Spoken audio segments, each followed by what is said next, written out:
Pessoal, nesse vídeo a gente vai falar sobre tipos de negociação e audiências com a Beatriz Frois. Oi pessoal, tudo bem? Meu nome é Beatriz e eu sou coordenadora de mídia na Display e hoje eu vim falar um pouquinho sobre tipos de audiências e formas de negociação na mídia programática. Sobre os tipos de audiência, nós temos 3 tipos de dados. O primeiro é o dado first party.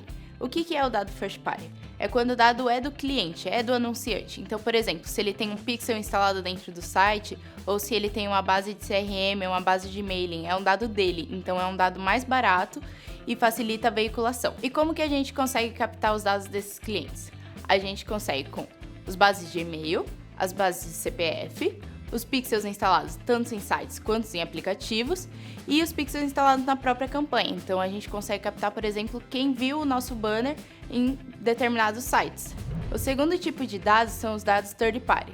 O que são os dados third party? São dados das próprias DMPs. Então as DMPs elas têm pixels instalados por todos os sites na internet e elas conseguem captar e organizar esses dados. Então elas traçam um perfil do público-alvo. Então, por exemplo, se ele é interessado em esporte, se ele é interessado em tecnologia ou em educação. E o último tipo de dados são os dados second party.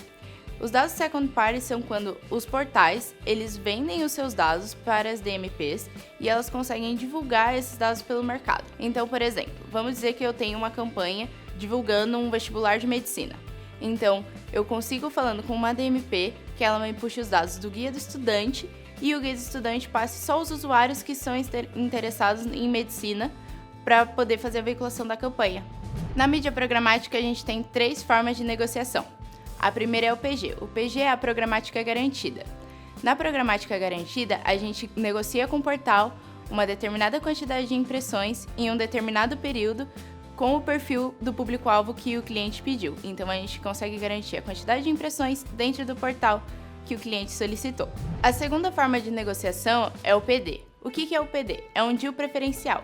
Então eu negocio direto com o portal e eu ganho uma preferência no leilão. Mas mesmo assim eu ainda preciso colocar um bid um pouco acima do que foi negociado para eu conseguir ganhar escala nas impressões. A terceira e última forma de negociação é o Open. E o que é o Open? O Open é depois que a gente já teve tanto o PG quanto o PD, ficou um inventário disponível dentro do site. E aí, esse inventário ele fica disponível para os anunciantes e quem tiver o maior bid ganha e tem o seu banner impresso lá dentro. Bom, pessoal, sobre tipos de audiências e formas de negociação, é isso. Caso você tenha alguma dúvida, é só falar com a gente. E aí, curtiu? No próximo vídeo da nossa websérie, a gente vai falar de mídia programática em cada etapa do funil. Não perca!